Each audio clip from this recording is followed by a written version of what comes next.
Hello everyone, मी तृप्ती. तुमचं सर्वांचं तृप्ती विधाते या चॅनलमध्ये पुन्हा एकदा खूप मनापासून स्वागत आहे. आज मी बनवणार आहे चाकवतीची भाजी. तर आजची ही रेसिपी खूप सोपी आहे आणि अशी झटपट होणारी रेसिपी आहे. तर ही रेसिपी बघण्यासाठी तुम्ही हा व्हिडिओ शेवटपर्यंत नक्की बघा. तसेच तुम्ही या चॅनलवरती नवीन असाल तर आपल्या चॅनलला सबस्क्राईबही करा.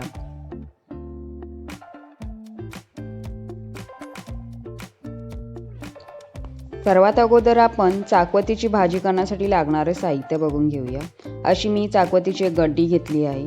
3 चमचे तेल आहे, 1 छोटा चमचा जिरा आणि राई, मीठ, 7 ते 8 पोपटी मिरच्या, कोथिंबीर, 10 ते 12 सुक्या खोबऱ्याचे काप, 1 ग्लास पाणी, अर्धा वाटी शेंगदाण्याचा कूट, पाव वाटी कच्चे शेंगदाणे आणि हळद. सर्वात अगोदर आपल्याला ही पोपटी मिरची, सुक्या खोबऱ्याचे काप आणि कोथिंबीर याची मिक्सरला ओबडधोबड वाटप करून घ्यायची आहे. जर तुम्हाला ग्रेव्ही तिखट हवी असेल तर तुम्ही ह्यात मिरच्या वाढवू शकता. हे बघा, कोथिंबीर, खोबरं आणि पोपटी मिरची ह्याची अशी ओबडधोबड मिक्सरला वाटप करून घेतलेली आहे. आता तुम्हाला दाखवते की चाकवतीची भाजी कशी निवडायची. ही अशी पानं देठांसकट तोडायची, कारण या देठांमध्ये सुद्धा चव असते. अशा प्रकारे सर्व भाजी तोडून घ्यायची आणि एका भांड्यात व्यवस्थित काढायची.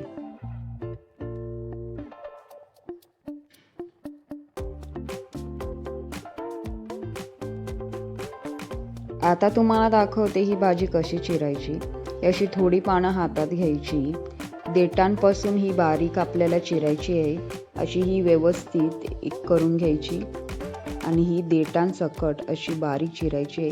ही पानं तर आपली लवकर शिजली जातात, पण ही देठं शिजत नाहीत, त्याच्यामुळे ही देठं बारीक अशी चिरायची आहे. अशाच प्रकारे सर्व भाज्या मी चिरून घेते आणि नंतर आपल्याला 2 ते 3 वेळा स्वच्छ पाण्याने धुवून घ्यायची आहे.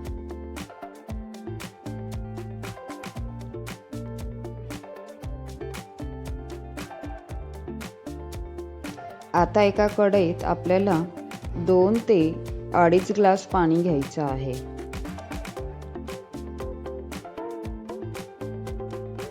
यात अजून 1 ग्लास पाणी ओतते. आपल्याला ही चाकवतीची भाजी पाण्यात शिजवून घ्यायची आहे. आता ही धुतलेली चाकवत पाण्यात सोडते.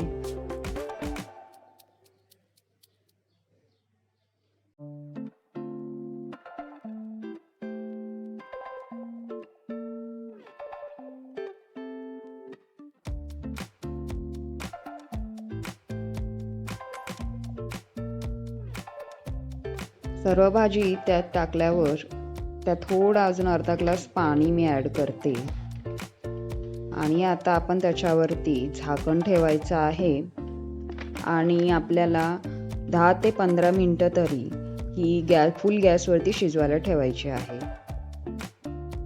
एक 15 ते 20 मिनटं मी ही भाजी शिजत ठेवली होती. गॅस स्लो करून आपल्याला आता भाजी शिजली की नाही ते चेक करायचे आहे. हे बघा, ही पानं वगैरे शिजले की नाही ते असं हाताने चेक करायचं आणि एक पळी घ्यायची आणि अशी ही भाजी दुसऱ्या बाजूने अशी उलटवायची, जेणेकरून व्यवस्थित शिजली पाहिजे.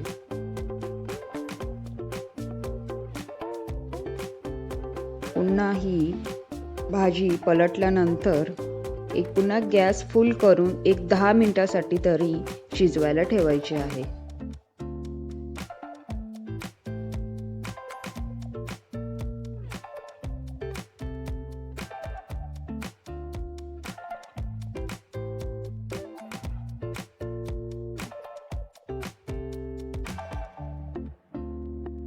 हे बघा, आपली भाजी शिजलेली आहे.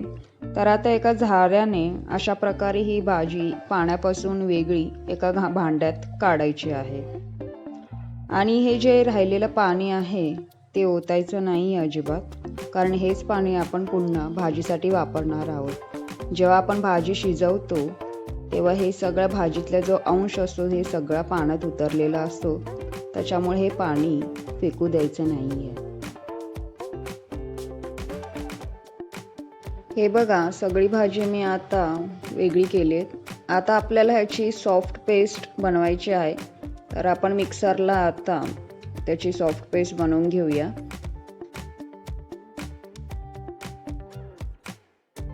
हे बघा, ही आपण अशी सॉफ्ट पेस्ट करून घेतलेली आहे मिक्सरवरून. आणि हीच पेस्ट आता आपल्याला राहिलेल्या ज्या पाण्यामध्ये मिक्स करून घ्यायची आहे. हे बघा, ही पेस्ट मी आता ह्या पाण्यात मिक्स करते आणि व्यवस्थित असं सगळी पेस्ट आपण ह्यात पाण्यात मिक्स करायची आहे आणि व्यवस्थित असं ढवळून घ्यायचं आहे. हे बघा, ही जे चाकवतीचा सार आहे तो आपण आता फोडणीसाठी वापरणार आहोत. जर तुम्हाला ग्रेव्ही जरा पातळ करायची असेल तर तुम्ही थोडं पाणीही ॲड करू शकता. एक कढी घ्यायची आहे किंवा टोप घेतले तरी चालते. त्यात आता 3 चमचे मी तेल टाकणार आहे. तेल गरम झालं की आपण आता त्यात एक छोटा चमचा जिरं आणि राई टाकणार आहोत आणि गॅस स्लोच ठेवायचा आहे. जिरं राई तडतडली की आपण थोडी हळद टाकायची आहे. तसेच आपण केलेली जी वाटप होती कोथिंबीर, खोबरं आणि पोपटी मिरच्याची तीही टाकायची आहे. 1 मिनिटासाठी तरी स्लो गॅसवरती ही आपण वाटप परतून घ्यायची आहे. करपू द्यायची अजिबात नाही आहे.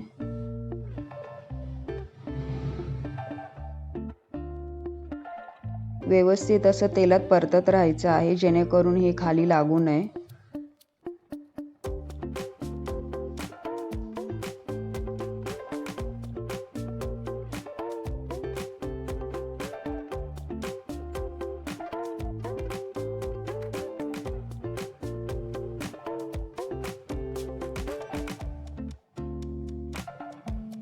व्यवस्थित परतून झालं की आपण एक पाव वाटी हे शेंगदाणे, कच्चे शेंगदाणे घेतलेत, त्यात टाकून व्यवस्थित हे पण तेलात 15 सेकंद तरी हलवत राहायचं आहे.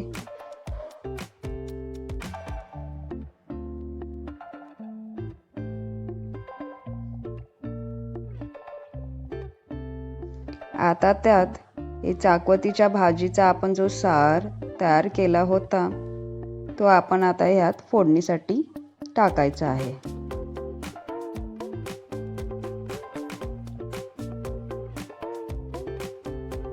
एकदा व्यवस्थित आपण ही भाजी हलवून घ्यायची आहे.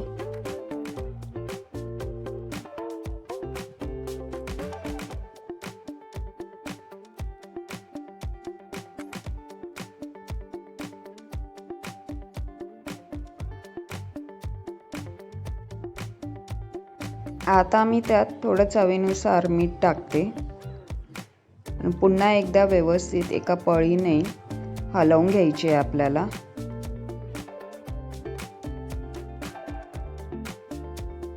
ही जी भाजी आहे मोठ्या गॅसवरती शिजवायची आहे. झाकण ठेवून एक उकळी काढून घ्यायची आहे. हे बघा, आपल्या भाजीला एक उकळी आलेली आहे. तर आता आपण गॅस स्लो करायचा आहे आणि आता त्यात आपण भाजलेला शेंगदाण्याचा बारीक कूट ॲड करून व्यवस्थित पुन्हा एकदा हलवून घ्यायचा आहे. हा कूट टाकल्यामुळे आपली भाजी ही थोडी घट्ट होणार आहे. ही भाजी जास्त घट्टही नाही ना जास्त पातळही बनवायची नाही. ही भाजी मीडियम अशी घट्ट पातळ खायला चांगली लागते. 7 ते 8 मिनिटसाठी तरी ही भाजी आपण शिजवायला ठेवणार आहोत, कारण आपण त्यात जे कच्चे शेंगदाणे टाकले ते शिजले गेले पाहिजे. हे बघा, आपली भाजी तयार आहे. आता गॅस बंद करूया. तर ही चाकवतीची पालेभाजी शारीरिक दृष्टिकोनाने चांगली असते. रक्तवाढीसाठी ही चांगली असते भाजी.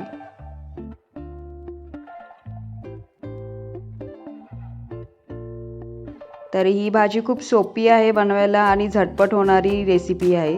टेस्टलाही चविष्ट लागते. ही जी भाजी आहे भाकरीसोबत खायला मस्तच लागते. तुम्ही पण अशाच प्रकारे ही रेसिपी करून बघा, तुम्हालाही आवडेल. तर आपला आजचा हा व्हिडिओ तुम्हाला आवडला असेल तर आपल्या व्हिडिओला लाईक आणि शेअर करा. तशीच ही रेसिपी तुम्हाला आवडली असेल तसे कमेंट करून तुम्ही नक्की कळवा. आणि आपल्या चॅनलवरती नवीन असाल तर आपल्या चॅनलला सबस्क्राईब करायला विसरू नका. अशाच प्रकारे पुन्हा एका रेसिपीसोबत भेटूया. टिल देन धन्यवाद.